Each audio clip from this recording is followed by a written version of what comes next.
Welcome. Welcome to this week's BTO talk on AI, Gen AI, digital transformation, and leadership and what it means for you. My name is Michael Alf, calling from a phone booth at the AI Hub in Lisbon. So I'm in the middle, in the center of things for a client where we're building this AI innovation hub. And I'm excited to be here together with my two co-founders. Over to you, Markus. Hello, Michael. Yes, Markus Keiper here, professor at the National University of Singapore for marketing, in particular B2B marketing. Yes, and together with Rob and Michael, we are helping you to get ahead in the game of Gen AI. Over to you, Rob. Yes, Rob Thurner, the third founding partner here at Beyond the Obvious, based in London, and working with clients and business schools on digital transformation programs and the role that Gen AI is placing increasingly in their learning programs and also transformation for the clients we work with. There's been some big news this week, which we will kick off, Michael, and then we'll move into leadership and the implications on leadership. So, Michael, over to you. I think GPT-5 is all around. Over to you. Thank you, Rob. Yes, that's the first week where we have some big news on the tech side. So only every 6 or 8 weeks. No, just kidding. Yeah, so every week something is happening. And to be honest, even the people who are in the midst of it, like kind of I spend, I think, at least 80% of my time in this space, are almost overwhelmed. Yeah, so it's like it's a challenge. Yeah, I get that. That's why we try to bring it to you kind of in a easy to understand way. You can reach out to us to really kind of grab that and be part of this movement. GPT-5, yeah, OpenAI came out with this new model that was announced, so it's not a big surprise. Interestingly, if you remember, there was just I think 2 weeks ago, the open source model from OpenAI. So they are really pushing hard. GPT-5, what is different now? Well, first of all, it's basically there for everyone. Yeah, so there's one model, GPT-5. How does that now work with all the previous models, the reasoning model and the fast model and the mini model and all of that? Great question. So basically, it has an internal router, and we spoke about that in the past. So that means based on your prompt and on your request, it determines which model is most suited. Yeah, so it has a lot of intelligence, which simplifies it on the front end. Does it always work? Look, it's work in progress, yes. And when you look at kind of first tests, not everything is, of course, immediately better, but there are clear advantages.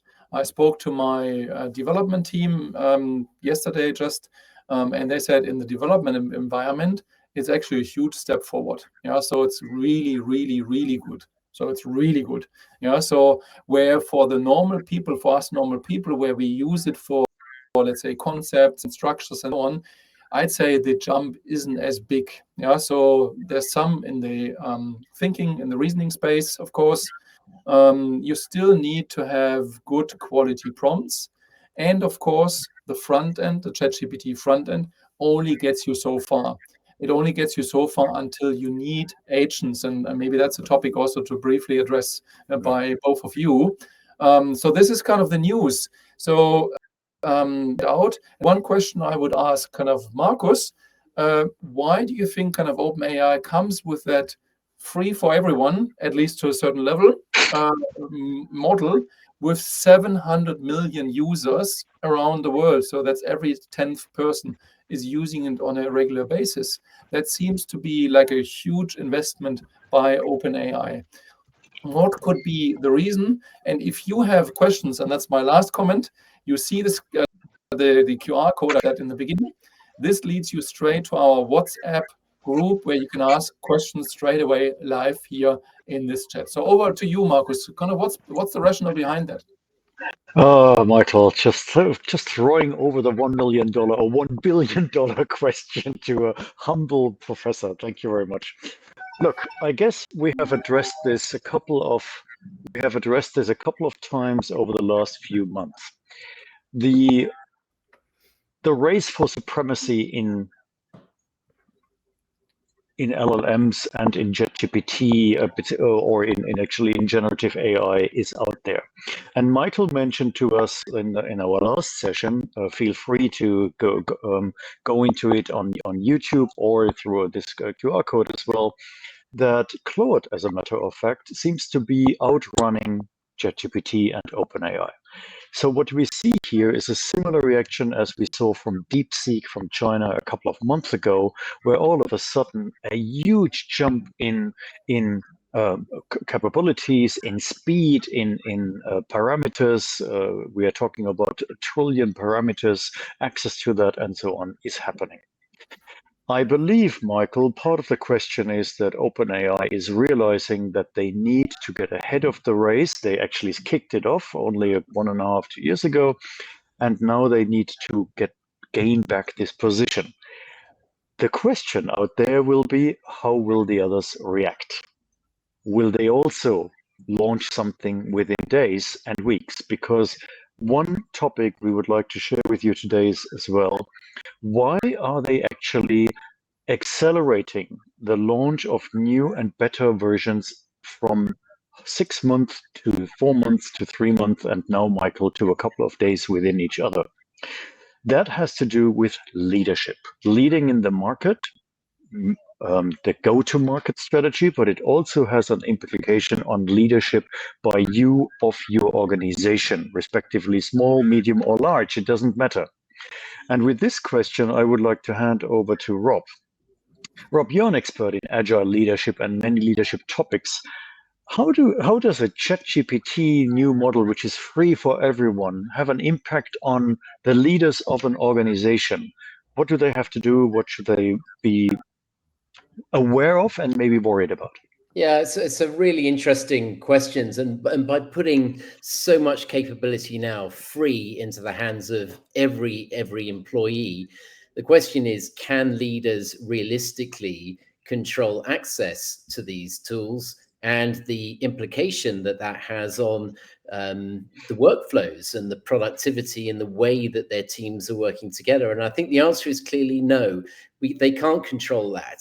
I'm still working with clients who have a mandate that on office premises and through company servers, they don't have access to all the LLM tools, but they know full well that these guys are doing this at home. They're learning how to find the shortcuts and build the efficiencies. And of course, they're wanting to bring that into the workplace. So I think with that comes an understanding, well, if we can't fully control what tools and what technologies our people are using, can we control as leaders how they're using and how they're developing the productivity and coming up with the innovation ideas? And the answer is that old school way of working, leading, is clearly broken. We need to find a new way of empowering our teams, but making sure that we have some guidelines and some restrictions as to what they're doing. And instead of saying you can't do it, we need to accept that we're going to give them some guidelines, and we need to relinquish some control. And, you know, as a parent, you know, we're all parents, and you can look at a very obvious similarity here. If you tell your kids they're not going to do something or they can't, well, the chances are they'll figure out a way of doing it anyway. Better surely to give them some guidelines. These are the things which will really help you and will encourage you and give you some incentives in this direction, rather than having a blanket ban. So the question then becomes, okay, well, what are those guidelines? How much autonomy are we giving? And we've got to realize without those guidelines, we have anarchy, because everyone's doing their own thing. We don't have any control. We don't link our Gen AI projects back to the business purpose and business strategy. We have no way of controlling and learning as we go and iterating as a group. And I think that's back to the agile question, where there's a big role for leaders to provide support and guidance rather than control. Now, control, Michael, if we're talking to agents, we need very explicit programming and instructions. People aren't robots, are they? So they're not going to respond so well. How do you think we should be getting this balance right, without digging into the detail, but the principle? Where do we get the balance? Where do we see the best way to do that when we're talking to our clients? Yeah, thank you very much, Rob. I think you made so many good points, and there's so much to unpack here. And I hope you, as the audience, kind of feel that topic really bubbling up, in this complexity. And over the next coming weeks and months, we are going to unpack elements and layers and respond also to your questions, because we firmly believe this is one of the biggest challenges and topics which are rising for every single organization. This really starts from small organizations to the major organizations. So that's a general comment.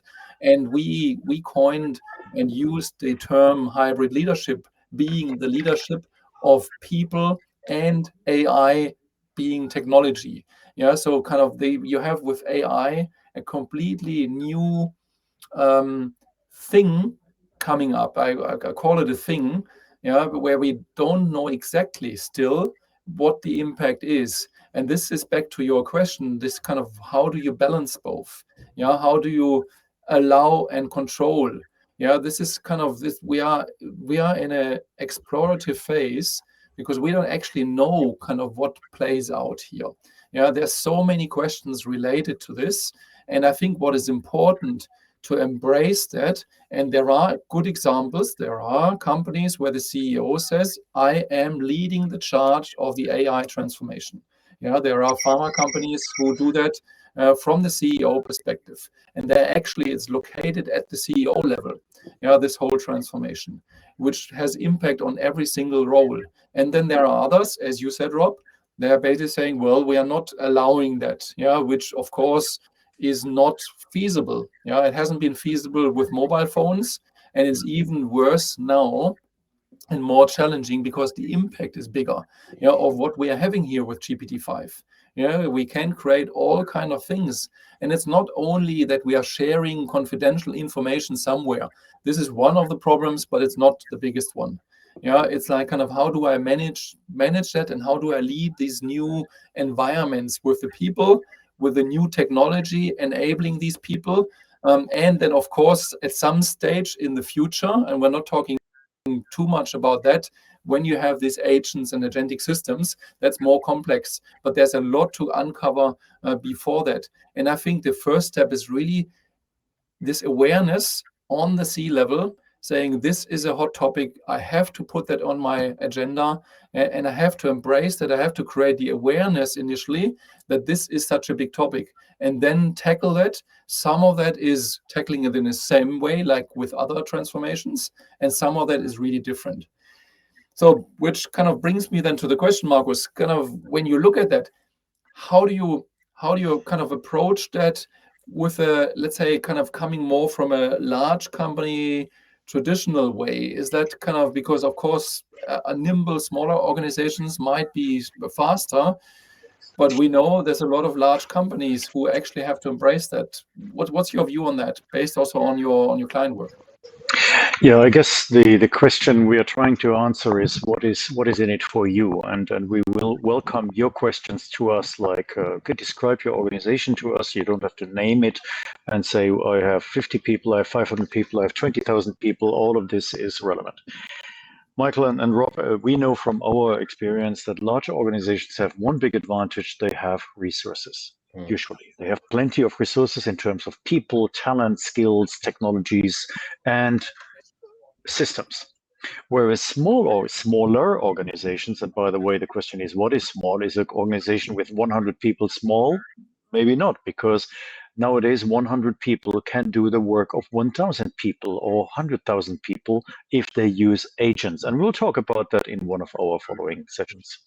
So the smaller organizations are more agile. To Rob's topic, they can actually start on Monday and might have by Friday, they might have a new version of a customer engagement process, whereas large organizations need to go through different levels of organization sometimes, or they take it out of the mainstream and experiment at the edges, we call it that way.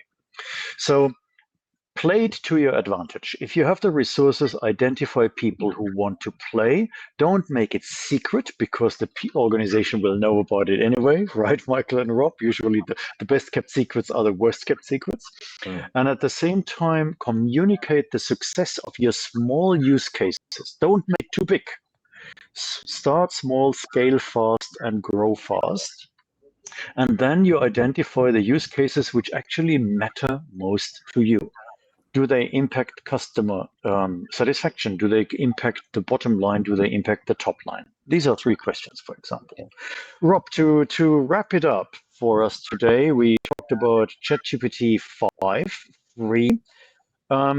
What do you think leaders in the topic of generative AI, either very mature and ahead of the game, or just getting into the understanding of Gen AI, should take away from today's session? Well, I think a transformation, whether you're a big organization or a small one, you need to know where you are now. What is your current position?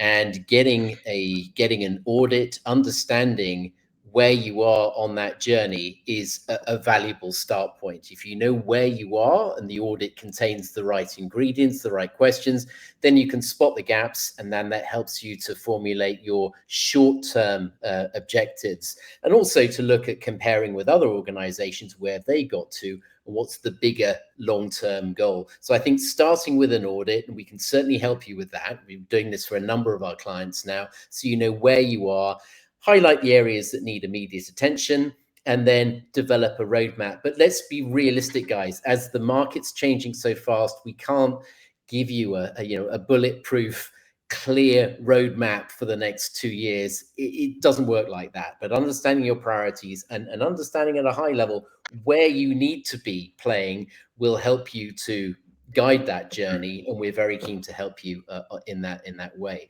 So we have the recording of this and the other live sessions on the YouTube channel. If you missed any, please feel free to go back. And I'll just reiterate what we've heard a couple of times before. Use the QR code. We're very keen to make this as interactive as possible, respond to the questions and issues that you're interested in. So with that, thanks for your attention today. We look forward to unpacking this in future sessions. Enjoy the rest of your week. Bye for now. Bye. See you.